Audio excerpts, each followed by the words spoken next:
Tere tulemast siis kuulama Off the Record podcasti järjekordset osa, nii nagu meil on tavaks olnud oma podcastides öelda, aga täna on eriline podcasti osa või salvestamine ja need, kes kohapeal on, ei olegi niivõrd ju podcasti salvestamine, me siin räägime teiega, kuna me teeme seda laivis siin Põhja-Tallinnas Ankru saalis, nii et kõik, kes pärast hiljem kuulavad, siis teate, kus me oleme täna. Ja meil on publika, meil on siin 100 inimest umbes, kes siis saavad ka pärast küsimusi küsida Kristjani käest. Aga enne kasutame meie Taaviga võimalust ja küsime omad küsimust sinu käest ära. Ma saan, ma tohin ka ikkagi küsimusi küsida. No absoluutselt, et meil on Kristjaniga selline mõte tekkinud, et me ikkagi siis Off the Record podcastiga Kristjan külas on, räägime natuke turgudest ja räägime väga spetsiifilistest, mis siis turgudel toimub, mis Kristjani nägemus on. Kristjan küll tahtis rohkem tšakratest rääkida, aga seda teeme siis pärast, kui see üritus läbi saab. Kui paljud siit, kes kohal täna on, kui paljud on Off the Record podcasti kuulanud? Päris palju, väga hea. Aga Kristjan, ma lähen kohe teemast sisse, ega meil väga palju aega ei ole ja teie mõelge kõik küsimusi välja, et mis siin ikka pikka sissejuhatust teha. Kui sa meil eelmine kord käisid meiega vestlemas või me arutasime nendel teemadel, siis sina ütlesid umbes sellise lause, et kui turgudel on udu, mingi finantsudu on turgudel, siis sina näed võimalusi. Et tänases makromajanduslikus olukorras, kus näiteks meil siseriiklikult on 6% inflatsioonimäär, samas Euroopa Keskpank tõmbab intressimäärasid natukene allapoole ja üldse on selline olukord, nagu meil on, et udu on üsna paks ja huvitav, et kuidas sina sellises udus, et kuidas sa tõlgendad, kas on hea udu või halb udu ja kuidas sellises udus üldse võimalusi näed? Jaa, et kui me sellest udust rääkisime, siis tegelikult olukord oli hoopis teine, et see oli see hetk, kus volatiilsusindeks VIX oli pea 40, määramatus oli väga suur turgudel, hirm oli suur, Donald Trumpi tweetidest ei teadnud midagi, mis sealt järgmine päev tuleb. Ehk see oli klassikaline finantsmaailma udu, kus nähtavus oli väga väike. Ma ütleks, tänasel hetkel nähtavus on suhteliselt hea, volatiilsusindeks VIX on 15, kõvasti all, tariifidega on asjad selged, Trump enam sellised avantüürlikke postitusi väga ei tee ja ma ütleks, et tänasel hetkel ikkagi pilt on oluliselt selgem, kui ta oli siis, kui me viimane kord rääkisime. Intressimäärade osas minu meelest on ka ikkagi Euroopa Keskpank väga selged signaalid andnud, kuhu suunas me liigume, samamoodi Ameerika Föderaalreserv, et mina ütleks, et täna on olukord palju selgem ja sellest tulenevalt ka varade hinnad palju kõrgemal tasemel, sest määramatust on lihtsalt vähem. Aga mis võimalusi sa täna siis näed sellises? Nüüd on makromajandus taust on nagu ära kirjeldatud, on ju, Trump on tagasi tõmbanud, inflatsioon on ikka suur, intressimäärad lähevad natuke allapoole, aga nähtavus on hea, nagu ma aru saan. Et mis sa siis näed, räägi meile ka? Investeerimissoovitused kohe alguses ära.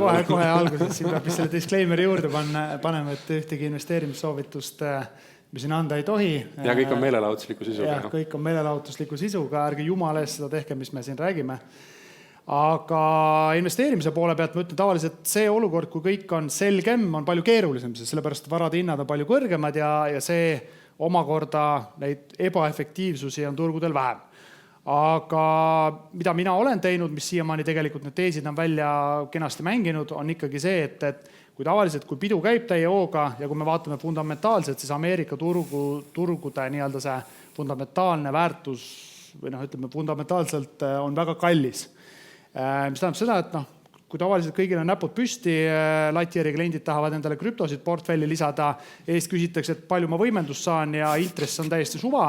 See on see koht, kus ma tavaliselt muutun skeptiliseks ja ütlen, et rahu, küll nad õppetunnid tulevad. et see on tavaliselt nagu see ajaloost tulnud kogemus. Aga tänasel hetkel, mis ma olen teinud, et mul portfellis ikkagi arvestatav osa on just nimelt fikseeritud tulumääraga instrumentides, ehk siis ma olen hoidmas portfellis tervikuna riski oluliselt madalamal tasemel. Ma usun, et siin tuleb lähiaastatel häid võimalusi aktsiaturgudele raha viimiseks. Ja ma olen nende portfelli võtnud suhteliselt palju viimastel aastatel võlakirju intressimääraga 9–14,5%, ehk siis niisugust high yield võlakirja. See toodab kenasti rahavoogu peale, mida on võimalik siis ka kapitaliturgudele suunata. Aga ma saan aru, kui sa küsid konkreetselt nii-öelda neid instrumente ja ma saan aru, et üldine jutt tavaliselt saalis olijaid väga ei rahulda, kõik tahavad ikkagi instrumente ja konkreetseid ideid, siis mina ikkagi täna näen võimalusi, hoolimata sellest, et Ameerika aktsiaturud on väga fundamentaalselt minu hinnangul ülehinnatud, vähemalt ajaloolises kontekstis, siis mina ikkagi näen võimalusi tehnoloogia ettevõtetes ja põhjus on selles, et head asjad ongi kallid ja seal on põhjus, miks nad on kallid. Ja kui me vaatame nüüd ajaloolises kontekstis, unustame ära kõik need P-suhtarvud või price to book suhtarvud või igasugused muud suhtarvud, siis seal on põhjus taga, miks need ettevõtted on kallid. Nende marginaalid on hoopis teised, kui omal ajal olid Coca-Colal, Kelloggsil või mingisugustel naftatöötlemise ettevõtetel. Nad on monopoolses seisus, kes saavad seda hinda nii-öelda dikteerida klientidele. Ja investorid hinnastavadki neid tuleviku rahavoogusid tänasesse päeva ja see on põhjus, miks nad on kallid. Ehk siis ma jätkuvalt istun Nasdaq 100 tehnoloogia sektori indeksis, olen seal sees, ei müü seda ja üllatus, see ikkagi on taastunud päris kiiresti isegi aprillikuu põhjadest.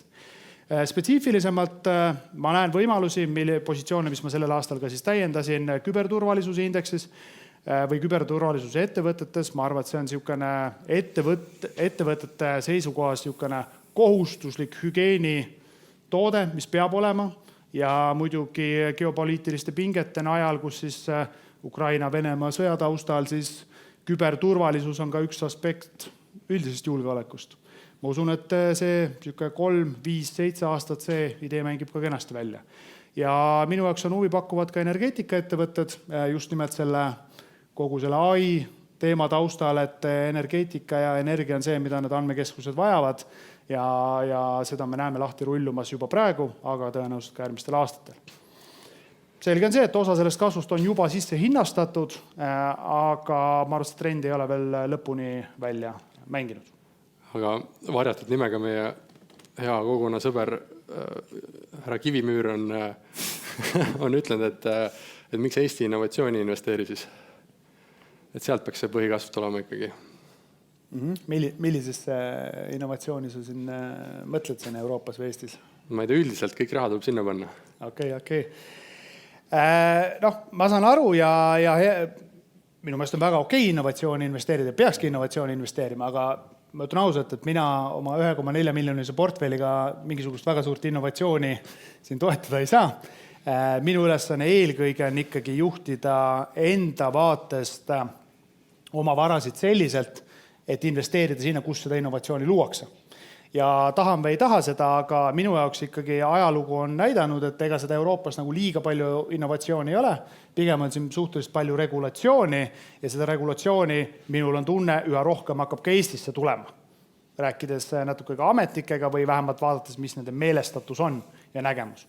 Hea meelega investeerin Eesti ettevõtetesse, mis loovad innovatsiooni ja mul on ka positsioone startup ettevõtetes läbi Superangeliga Lightyearis ja nende üle mul on ainult hea meel. Jaa, okei. Ei, seda küll, kahjuks need VC-d on mõttetud, aga see selleks. Aga siin esireas on meil investor Toomas esindaja ka, kellega me oleme koos seal kasvukonto eksperimendis. Ja siis just võrdlesime seal tootlusi või LHV võrdles meie tootlusi, siis investor Toomas investeeris kõvasti Hiinasse. Hiina ka väga kõvasti tuleb, aga vist investeeringul väga hästi ei ole läinud, on ju. Ja tegelikult podcasti kuulajatele. Et ma ütlen siis, et ma olen investor Toomas. Tegelikult esindan teda. Et meil oli kaks pool nalja selle Hiinaga ja kaks suurt õppetundi ka. Esiteks oli see, et kui me võtame investor Toomase enda ajaloo, siis ta on suutnud oma seda tootlust hoida, edestada kogu projekti jooksul siis SP500 indeksit. Ja mis Kristjanile ilmselt imponeerib, on see, et ka riskiga korrigeeritud siis veel eriti. Aga miks me Hiinasse investeerisime, oli see, et me mõtlesime, et paneks siis kuskile, mida meil üldse ei ole. Ja teine põhjus oli see, et see ei ole ka meie enda raha. Et me saime siis nagu 2 õppetundi, et kui ikkagi ei ole enda raha ja ei ole skin in the game, siis tulevad nagu suured lollused, et see investeering on olnud halvem kui lihtsalt rahas hoida. Aga teine on selline eluõppetund ja ma arvan, see on meile kõigile. Oli see, et mõnes mõttes oli seal see uljus, see spekulatsioon, minnes all in sellisesse regiooni ja sellele loota. Aga mida ütles Aleksander Elder, investor Toomase siis tuttav ja sõber, ütles juba kunagi ammu, et ta välistab enda jaoks igasuguse äri kommunistidega. Ehk et väldi igasuguseid suhteid ja ärisid ja investeeringud, mis on kaudseltki kommunistidega nagu seotud, et välistage enda jaoks Hiina regioonina, vähemalt otse investeeringutena. Ja vähemalt mina isiklikult olen ka selle põhimõttel endale nagu võtnud pärast seda, et need õppetunnid meil on. No näed, temust võid tellida ikka, aga ära lihtsalt investeeri. No, lõpselt. Aga S&P 500 tegi uue rekordi just ja Nasdaq 100 on vist ka kenasti ikkagi toiminud, nii et põhimõtteliselt USA tugevus on ikkagi alles, on ju. Et versus siis Euroopaga. Aga samas sa oled ka rääkinud sellest Saksamaa investeeringust. Ja, ma vaatasin ka, et kui sa siin rääkisid nendest ideedest, mida sa näed, et siin publikul läks veits kulma kortsu, et kui sa käisid meil kevade külas, siis sa rääkisid sellest Saksamaa teesist, on ju, et praegu sa seda ei maininud. Samas, kui ma vaatasin Portfolio statistikat, siis kohe pärast seda, kui sa käisid meil külas, siis 2 kuud järjest oli Saksamaa see indeks top seal 5, 6, 7 nagu ostude seas, et siiamaani inimesed nagu seda müünud ei ole. Et neil tekib küsimus, et mis selle teisiga on saanud, et kas see ikka peab paika, kui me vaatame graafikut, on ju, et siis pigem on külgsuunas või isegi natuke allapool liikunud, et publik tahab teada, et mis sellega teha, kas peaks nüüd maha müüma, juurde ostma. Et mul endale ka positsioon, aga mina näiteks ei ole veel midagi teinud, et mis me tegema peame nüüd? See on siuke väga ohtlik küsimus, ma saan aru.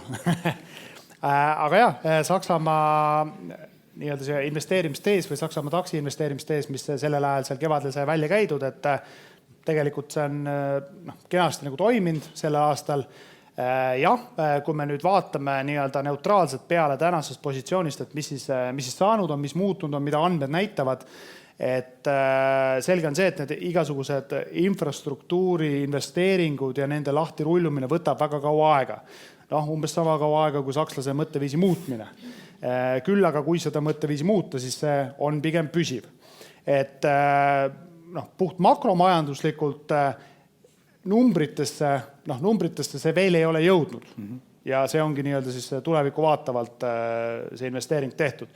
Ma usun, et need investeeringud tehakse nagu ära ja see hakkab nagu toimima.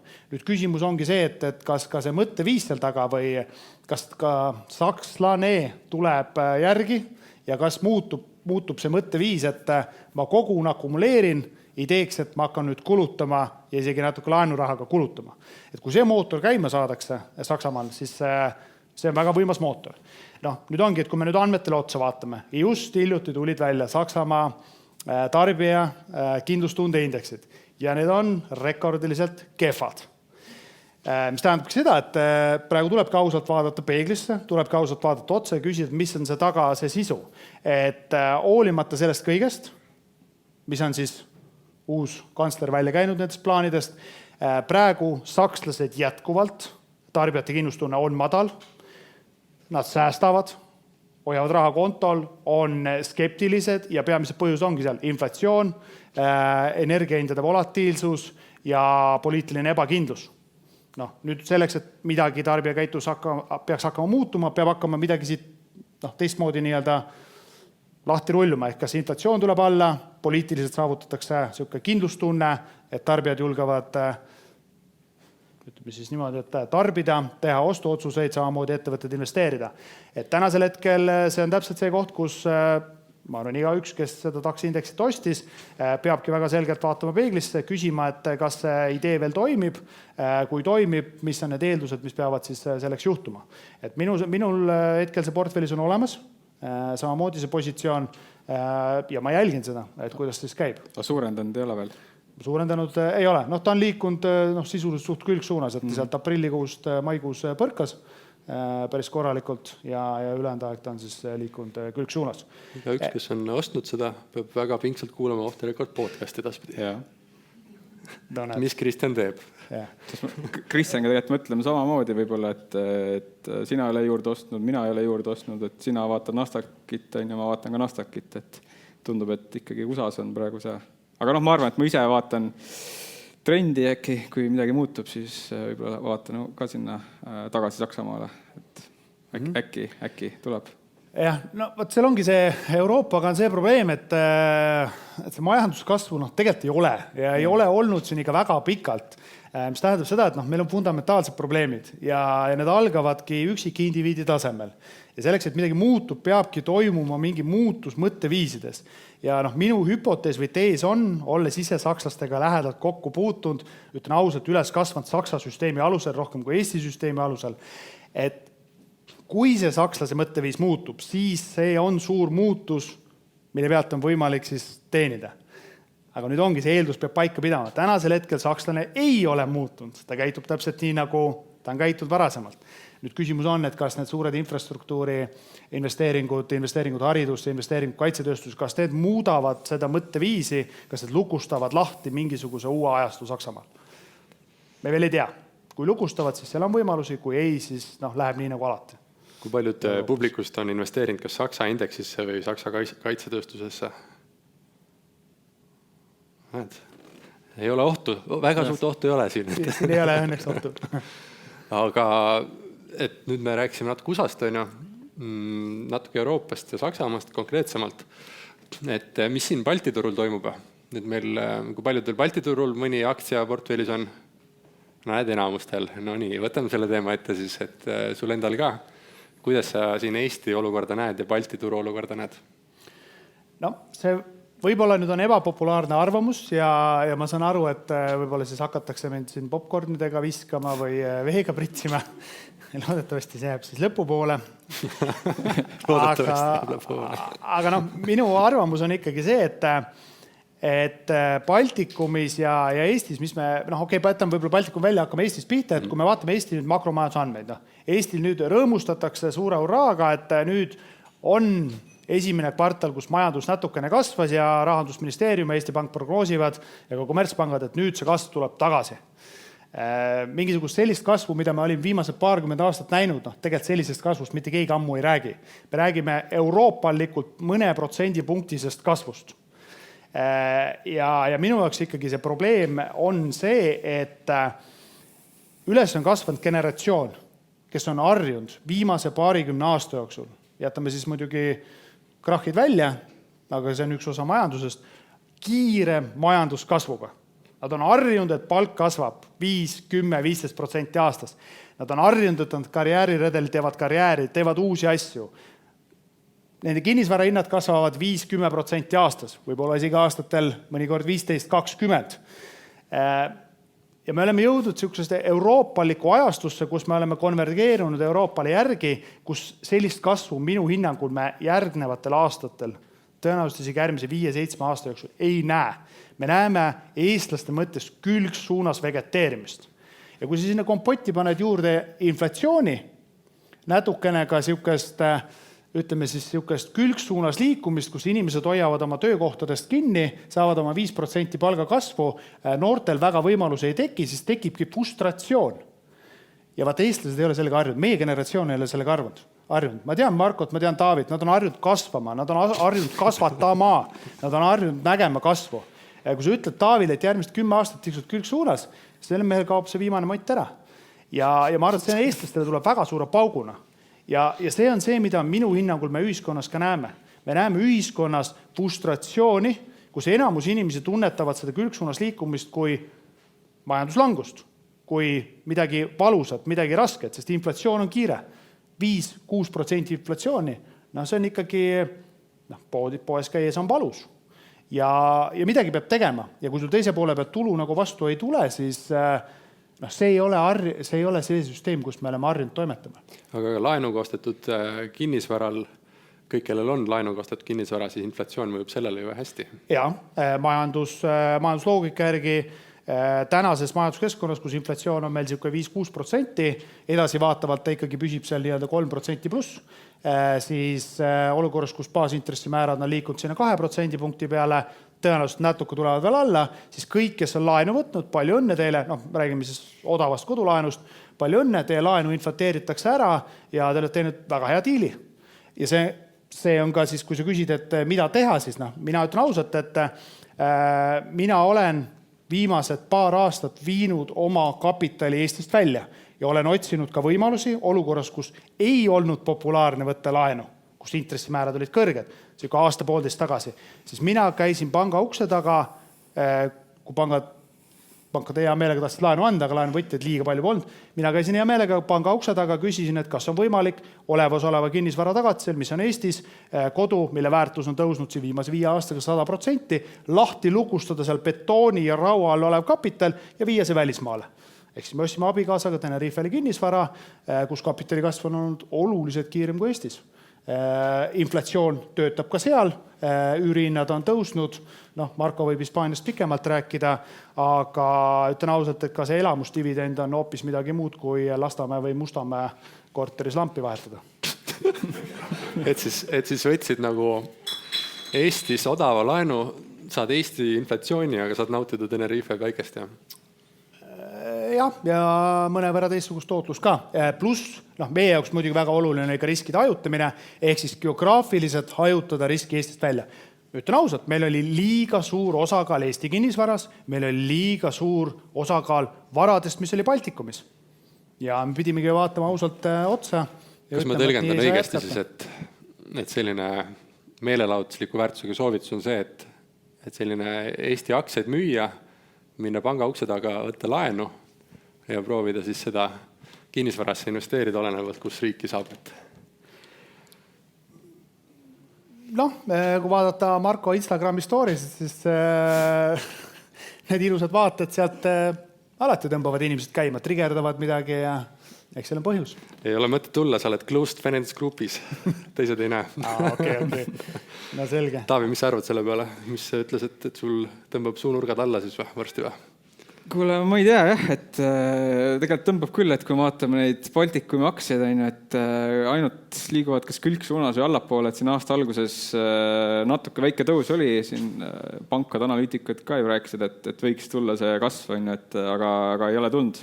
Et pigem tundub, et võlakirjad on siin viimasel ajal siiamaani veel tegelikult suhteliselt atraktiivsed olnud, et tegelikult küsikski võlakirjade kohta. Ma küsin siis, kellel on võlakirju portfellis? Jah, andke väga märka. Kuule, siin on rohkem kui Balti aktsiad isegi. Jah, et siin just oli Arko Vara võlakirja 8,8%, et OTR-i artiklis sa ka ütlesid, et kaalud siin investeerimist. Samas just räägime siin, et inflatsioon 6%, et suhteliselt väike nagu see reaaltootlus on, et kas on see pointi sinna vaadata ja võib-olla teine küsimus ka, et täna hommikul üks lugeja kirjutas, et miks sa kirjutate nendest võlakirjadest, et võtke parem Avaroni fondi, et seal on tootlus parem hajutatud, et kas üldse on mõtet neid võlakirju vaadata siin üksikult, et pigem võtta mingi fond, et miks sina nagu seda fondi ei vaatad seda 8,8 Arko Varat, kus seal fondis on tootluse numbrid 10-12? Esiteks seal fondis on sees varasematel perioodidel ostetud kõrgema intressimääraga võlakirjad, mida ma samamoodi olen viimastel aastatel teinud. Jah, need toimivad väga hästi, sest need intressimäärad siis, ma ütlen, olid toredad ajad, kus sai LHV-le 10,5% intressiga raha laenata, mitte ainult siis nii-öelda see avalikult kaubeldav instrument, aga ka AT1 võlakiri, mis siiamaani portfellis on. Aga võlakirjade osas, kui me mõtleme, et see inflatsioon 5-6%, see on selle aasta inflatsioon, et tegelikult edasi vaatavalt meie inflatsiooni osas näeme, et see ikkagi langeb. Ja kui me mõtleme nüüd ikkagi, et me saame seal võlakirjadest, eeldusel, et siis kenasti täidetakse oma kohustused ära, nii intressi kui põhiosa osas, seal ütleme 7, 8, 9, 10%, siis me räägime ikkagi positiivsest reaaltootlusest. Lihtsalt konteksti pannes ma küsiks, et ma saan aru, keegi ütleb, et tootlus on liiga madal, aga mis on alternatiiv? Et Ameerika aktsiaturul, Goldman Sachs teised on ka teinud samamoodi analüüse. Tänastelt hindatasemetelt fundamentaalselt ostes see oodatav tootlus järgmisel 5 aastal keskmiselt on umbes 4,5–5% aastas ajaloolistel andmetel tuginedes. Lihtsalt fundamentaalselt need on nii kõrgetel hinnatasemetel. Et ega väga palju nagu alternatiive ei ole, kui sa soovid Eesti inflatsiooni puhul siis ikkagi seda raha ostujõudu ka kasvatada. Intressimäärad on alla tulnud, Arko Vara 8,8, ma arvan, ta tänases turuolukorras on adekvaatselt hinnastatud. Ta ei ole kindlasti liiga odav või liiga hea pakkumine investoritele. Aga jah, Arko Vara 10% intressiga võlakiri mul on portfellis ja seda ma jätkuvalt hoian. Aga räägime natuke riskidest ka, et siin mingitel üritustel on räägitud, et Baltis võlakirjade puhul üks risk võiks olla see, et mingi hetk on vaja need võlad kõik üle ka rullida, et kui me siin suure hooga anname nüüd neid võlakirju välja, siis äkki mingi hetk, kui see ülerullimise sein tuleb ette, öeldakse niisugune termin on, et äkki siis enam ei saa neid üle rullida, rahva jaoks võib-olla enam pole need võlakirjad nii seksikad. Et kas tasuks selle peale ka mõelda või tasuks nagu enne aegumist siis üldse need turul maha müüa või kuidas sa seda vaatad? Kas sa plaanid ise lõpuni hoida neid või?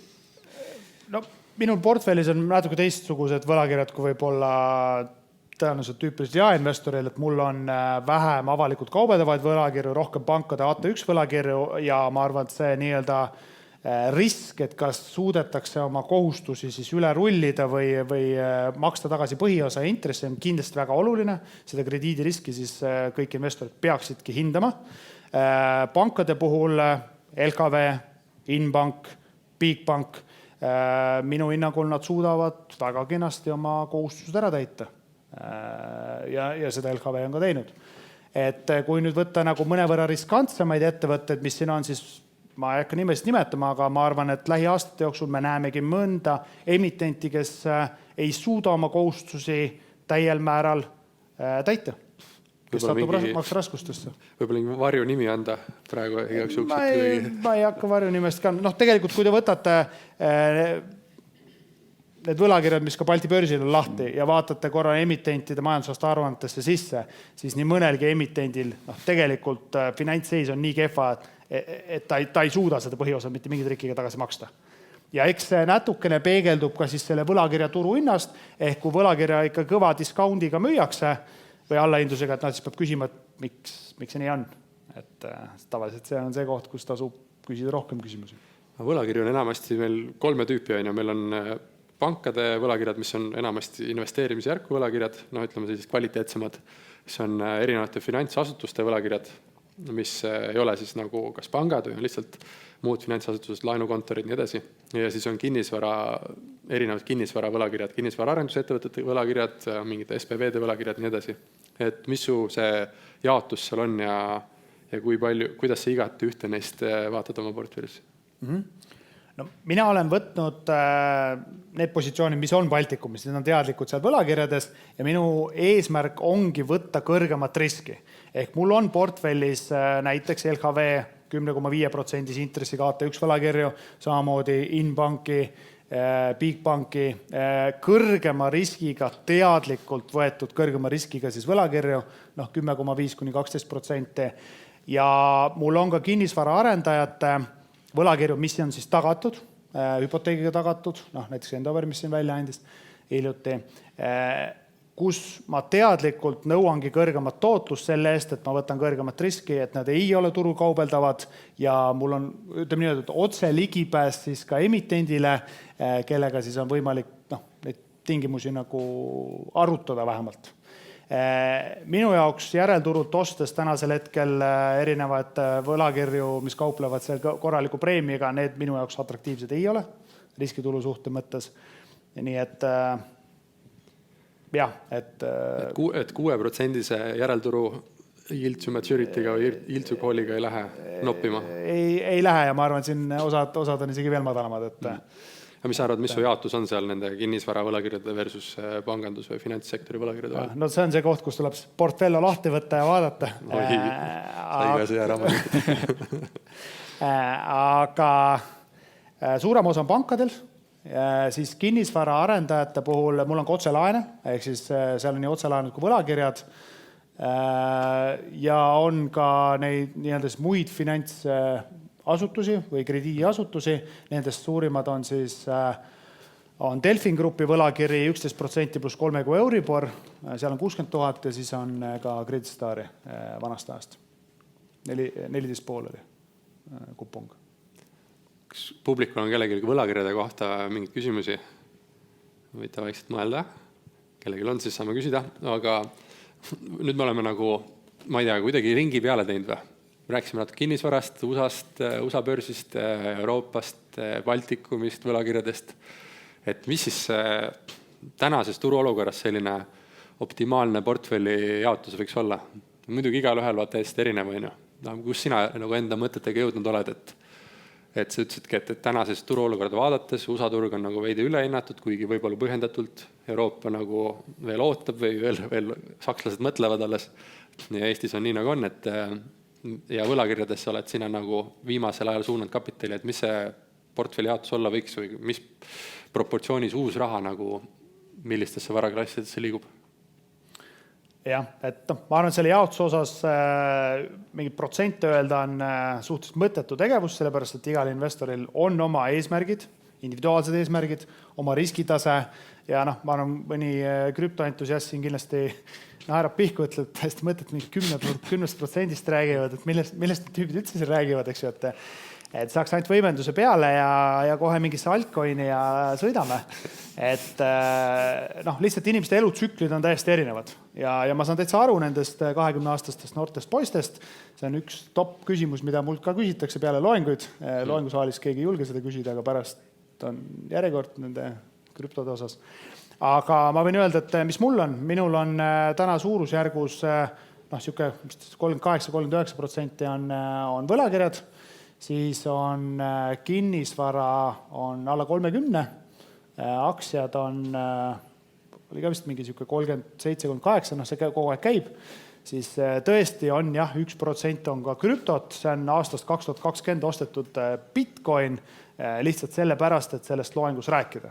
See ei ole investeering, ma ei pea seda investeeringuks, see lihtsalt on seal sellepärast, et mul oleks oma nahk mängus ja et ma võiksin avaldada arvamust ka krüptode osas. Ja siis ülejäänud on raha. Et see on minu jaotus. Aga ma saan aru väga hästi, et ma juba varsti siin saan 40 järgmine aasta, et siis ma olen juba nagu vanakooli investor oma võlakirja investeeringutega, et ma saan aru, noorem põlvkond investeerib teistmoodi ja see on selles mõttes väga okei. Aga nüüd, kui me oleme siin nendest asjadest rääkinud, et filosofeerime veidi, et ma küsiks teie mõlema käest tegelikult, et kui me vaatame või jätame praeguse turuseisu ja tsükli kõrvale, et mis te arvate, et mis on see järgmine supertrend või suund, kuhu te ise vaataksite või mis maailmas võiks juhtuda, mis see investeerimist muudab, et ma ei tea, kas see on ikkagi see AI võidukäik, mis liigub erinevatesse sektoritesse, kas see on mingi deglobaliseerumine või midagi muud, et millel te ise silma peale hoiate, et võib-olla Marko vastab esimesena isegi. Mul ei olnud aega mõelda nüüd selle peale, mitte et Kristjanil oli, aga oli küll, sul oli natuke aega. No aga ütle, Marko, ma hea meelega siin. Et sa näed, laval viskan leili juurde ja sa räägi. Et sa näed neid startup'e ka vaata kõrvalt, et võib-olla nemad nagu liiguvad üks samm ees, et mis seal üldse toimub, et mis need trendid on? Nojah, startup'e tehakse nagu igasuguseid, et selles mõttes seal on nagu innovatsioon on nagu nii eri valdkondades, mida me nagu vaatame, aga ma ei hakka nagu neid mingit biomeditsiini ja nagu igasse erinevates valdkond sisse minema, et mulle tundub, et läbiv trend on nagu ikkagi see nagu AI teema selles suhtes, et ma olen proovinud lugeda selle kohta ja vaadata erinevaid asju, ise proovinud näppida ja kasutada, et kuidas see, mis siis eesti keeles on, mingis adoption curve nagu, et alguses on kõik mega exciting nagu, kõik hakkavad kasutama, tundub, et ülilahe nagu asi ja siis tekib selline tunne, et kui see sellisel kiirusel jätkub, siis nagu 2 aasta pärast maailm lendab õhku nagu, et see on nagu nii kiiresti tuleb, on ju, siis tihtipeale sealt kurvist nagu asi laabub, saadakse aru, et näed, tegelikult hallutsinatsioon on tal seal sees, ei anna õigeid vastuseid, tead, ei suuda veel kõiki ära nagu task ära teha, siis tuleb natuke see excitement alla ja siis hakkab natuke uuesti nagu stabiilsemalt kasvama nagu.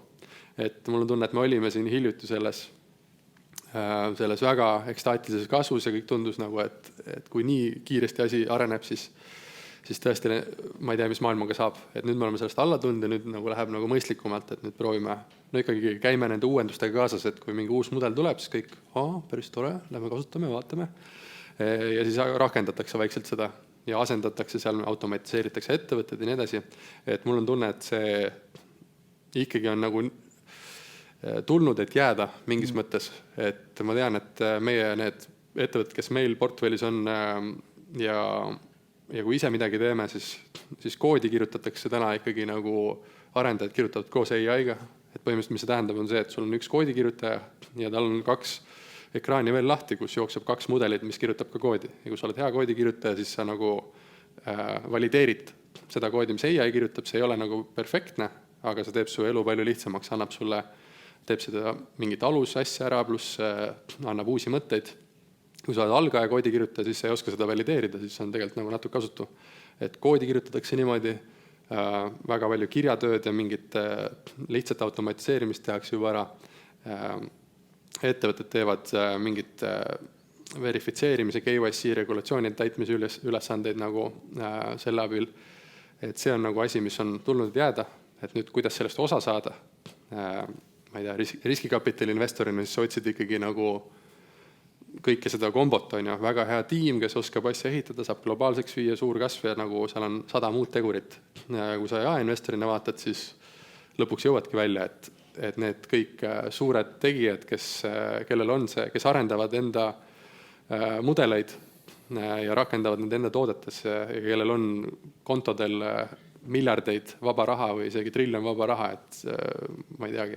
Et need lõpuks ostavad kõik need väiksed startupid ka üle ja rakendavad nagu nende asjad ka endas sisse. Et mul on see, tundub, et see AI võidukäik ja kuidas sellest osa saada, siis ma ise lähengi, et proovin oma 2-3 tükki leida oma riskikapitali portfelliga üles, et äkki sealt 1000 X-i nagu teha fondile tootlust, on ju.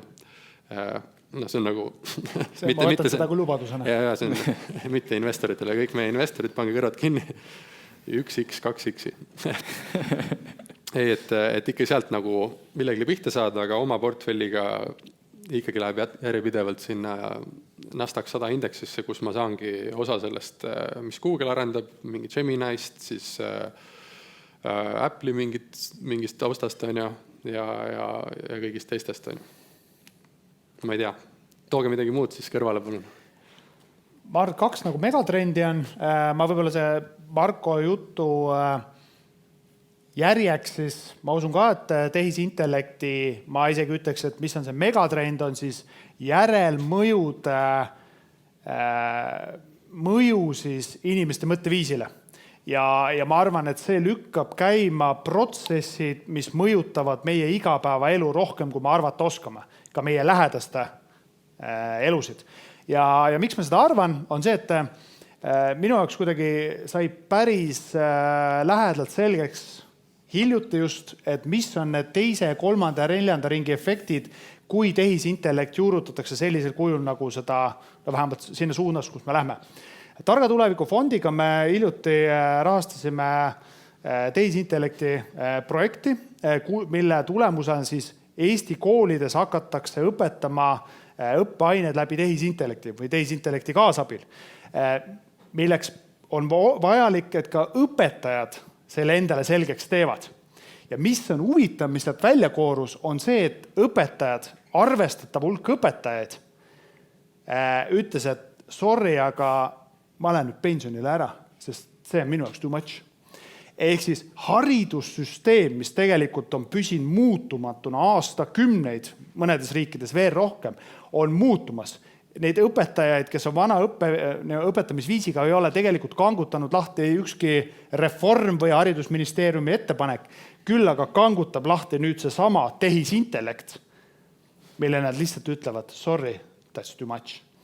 Mida see tähendab, tuleb uus generatsioon peale, kes valdab seda, kes hakkab õpetama teisel viisil haridust meie lastele ja lastelastele, kes õpivad ja kasvavadki üles selles süsteemis. Ma juba esimesed nutikaid päid näen ülikoolis, mida nad teevad. See on uskumatu, mida nad selle tööriista abil teevad. Ja mis on selle tagajärg? Tagajärg on see, et need, kes on andekad, nutikad, targad ja oskavad seda tööriista kasutada, need võimendavad tohutult oma oskusi.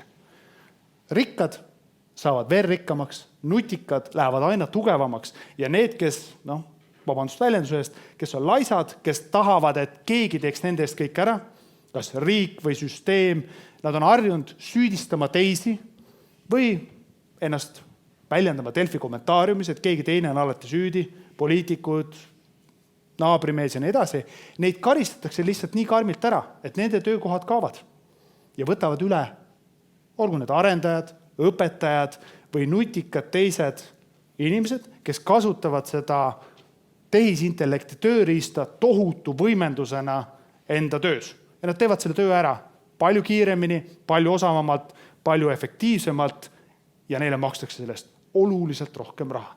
Ja see protsess muudab kõike. Muudab seda, kuidas me omandame haridust, see, kuidas me anname haridust, see, mis toimub tööjõuturul, keda üldse tööjõuturul on vaja, kes on üldse palgatööline, kes on ettevõtja, kes on niisugune freelance tegija, kellel on know-how, mida ta pakub.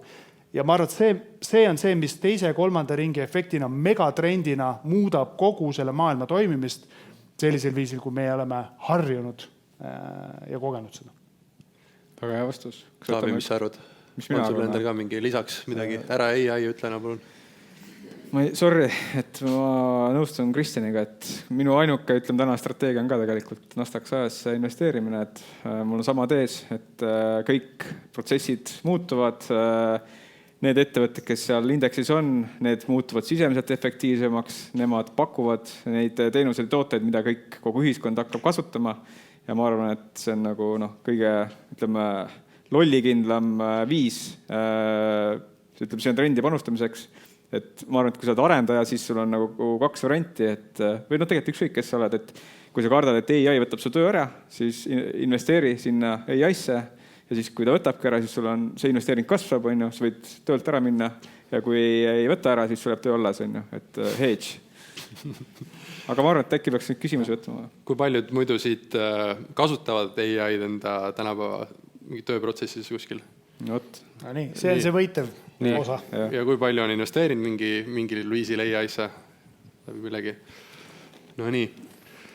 Aga Kristjan, nüüd tõesti võid sinna minna, ei siia, aga et te olete saanud aega mõelda mingi küsimusi ka meile või Kristjanile, nii et saame mingi, ma ei teagi, oleneb, kui sügavad küsimused on, kui hinge puudutavad, siis vaatame, mitu võtta saame. Andke käega märku ja saame mikrofoniga tuua. Kristjan, ma vaatasin endast, sa rääkisid nii hea tempoga ja nii hea oli kuulata, mõtlesin, et jääks magama. Ma mõtlesin, et peakski tegema teraapia episoodid Off the Recordidesse. Võid Kristjan kuulata 30 minutit, ülevalt ühe küsimuse. 2 tundi, 3 tundi, vaadata. Nii, seal üleval. Jaa, ma ei tea, paljud siin on palgainvestorid versus need, kes teevad seda tööna nagu teie seal lava. Ma ei ole seda terminit enne kuulnud, palgainvestor. No et kui mina pean oma palgast panema raha kõrvale, et investeerida, siis teie jaoks on see põhitöö põhimõtteliselt. Kui me räägime palgainvestorist, siis mul on nagu väga piiratud ressurssiga kuiselt seda panna. Minu küsimus on see, et mina säilitan oma teist ja kolmandat sammast maksimaalselt, aga riski on vaja võtta, sest seda raha, mis on kõrval pandud, on vähe, siis ma panen enamus krüptosse. Nüüd on küsimus see, et minu ja Kristjani vahe on täpselt 10 aastat.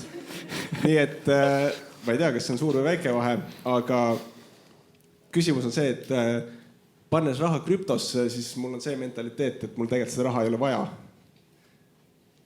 Et mis on nagu see aja perspektiiv investeerides, et sa mõtled, et okei, ma hoian seda nii kaua ja siis müün maha. Või sa ootad seda, et sa oled pensionile? Ei, lihtsalt sa ütlesid, et mul pole seda raha vaja. Levad, mis kuradi jama see on? Raha ei ole vaja. Okei. Kristjan, mis sa arvad otsuseks? Ma võib-olla korra küsiks üle, et see täpsem küsimus oli, et mis no et kui me räägime investeerimisest, on ju, siis sa ostad midagi, räägime indeksitest, noh, neid justkui tegelikult ei peakski müüma või vahetama. Ja krüptot, kui sa ostad Bitcoini, siis suure tõenäosusel sa ei pea ka müüma ega vahetama seda. Et mis see point on? Jah, või noh. Et siis põhimõtteliselt võiks, noh, sa ütled, et krüpto on riskantne, aga kui sa ostad Bitcoini ja hoiad, siis langus ei ole kahju. Jah, olen tõesti ka Bitcoini hoidnud langust ajal, aga noh, minu mõttekäik on ikkagi see, et ma korra suumiks sellest nagu mikrotasemest ikkagi sinna nii-öelda makrotasemele välja ja küsiks, et mis on kogu selle asja point. Ja mina ütleks, et minu jaoks väga selgelt minu investeerimisportfell ja raha on lihtsalt vahend ja tööriist selleks, et elada ägedat, toredat elu. Ja pigem ma küsin, et mida ma elus tahan teha ja kuidas investeerimisportfell toetab minu elustiili. Ja see on ka põhjus, miks tänasel hetkel selles vanuses, kus ma olen, minu portfell on suhteliselt igav. Arvestatav osa on rahavoo instrumentides, võlakirjades, kinnisvaras, mis toob mulle iga kuu üle 8000 euro passiivset rahavoogu, millest on võimalik rahulikult elada ja teha seda, mida ma tegelikult tahan. Ehk siis suvel käiagi paar kuud perega puhkamas, talvel käia Tenerifel ja mitte mõelda selle peale, et kas ma nüüd hoian seda Bitcoini või ei hoia. Et ma isegi nagu selle investeerimise horisondi mõttes, ma saan aru, kuhu sa sihid, aga nende indeksite puhul ma lihtsalt, see on nii-öelda siis akumuleerimisvahend selleks, et raha ostujõud ei väheneks. Tõenäoliselt, minu käest on seda küsitud ka, et millal sa tarbima hakkad, küll ma tarbin, aga tõenäoliselt arvestatav osa minu portfellist või meie perekonna varadest jääbki meie lastele ja lastelastele. Kas mul on kahju sellest, et nad selle mingil hetkel laiaks löövad? Tõenäoliselt mitte. Kas ise võiks rohkem laiaks lüüa? Jõuame ka sinna. Aga tänasel hetkel jah, ma isegi nagu ei mõtle selle peale, et lihtsalt akumuleerida see Bitcoini või kui kaua ma seda Bitcoini hoian või neid indekseid, sellepärast, et mul on need rahavoo instrumendid, mis minu selle vajaduse ära katavad ja ideaalis ma hoiakski neid instrumente igavesti, kuni surmanides. Ja ma ütleks, et see lihtsalt selle rahakaotuse asjas juurde, et rahakaotus on nii kaua teoreetiline, kui sa reaalselt selle raha nagu ära kaotad, siis läheb väga valusaks järsku. Et alguses küll mul oli täpselt sama mõte, et kui ma palgast panen raha juurde ja tegelikult ma panen nagu, et kui aeg see niikuinii kasvab ja mul on veel aega töötada ka veel, aga kui esimene kaotus sisse tuleb mingi, ma ei teagi, kui palju sul seda Bitcoini on, et kui mingi hetk nagu mingi osa sellest ära kaob ja siis vaatad, et kurat, et siia läksid nagu 2 aasta säästud nagu. Kahtlustan, et tal ei ole Bitcoin. Mul on Solana tegelikult. Ma kuulsin, et Solanal pidi kohe mingi hästi minema hakkama. Juba läheb. Vast paar aastat. Bitcoin on vanuid. Et kui sa oskad nagu ka õigel ajal mingitest riskantsematest asjast välja tulla ja seda raha nagu tiiriskida mingis mõttes, et võtad riskantsemast asjast selle kasumi koore välja ja säilitad seda nagu mingisse vundamendi kihti, siis on mõistlik neid riskantsemaid asju ka nagu hoida portfellis, aga siis rebalansseerida kogu aeg madalama riski peale, et sul ei tekiks seda, et kõik munad on ühes korvis või lõpuks suurelt kaotad. Et vähemalt see on mul endal on see, et riski ikkagi nagu risk on mingi konstant, mis nagu alati realiseerub nagu, et sa ei saa tootlust ilma riskita nagu, et lihtsalt mingis proportsioonis see tuleb, aga see tuleb kunagi, kuna ei tea, kuna kätte jõuab. Aga kunagi ta tuleb. Kas teil on mingi risk realiseerunud portfellis? No muidugi on. Aga ma ütleks, et sellele nii-öelda palgainvestoritele, väga äge termin. Ma arvan, parim soovitus on ikkagi see, et mitte nii väga nüüd kas ajada taga, et kas on nüüd Solana või midagi muud, vaid pigem ikkagi tegeleda sellega, et kuidas oma teadmisi, oskusi, kompetentse tõsta. Sest see on see, kus on see kõige suurem potentsiaal tootluse mõttes lahti lukustamata või võimalik lahti lukustada. Ehk siis, kui sa õpid oma valdkonnas, mis iganes valdkonnas sa oled, näiteks selle tehisintellekti kasutamise, viid ennast veel kõrgemale tasemele, saad eksperdi tasemele, siis see tootlus, mis lukustatakse lahti läbi selle, et sinu teenuse või kompetentsi eest makstakse, on palju kõrgema tootlusega ja palju madalama riskiga ja palju püsivam kui vabandust väljenduse eest, erinevad shitcoin'id siis, mis liiguvad turul üles või alla kellegi emotsioonide pealt, mida sina kontrollida ei saa. Oma arengut, kasvu palgatöölisena sa saad kontrollida. Ja see on, ma ütlen ausalt, see on ka see, mis minu puhul on toiminud.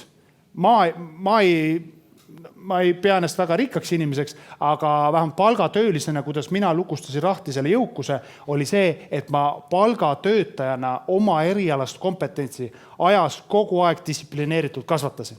See ei käinud kiiresti, aga see liikus üles kogu aeg. Erinevalt krüptodest või mis iganes varadest, mis liiguvad suunas, mida sa mõjutada ei saa.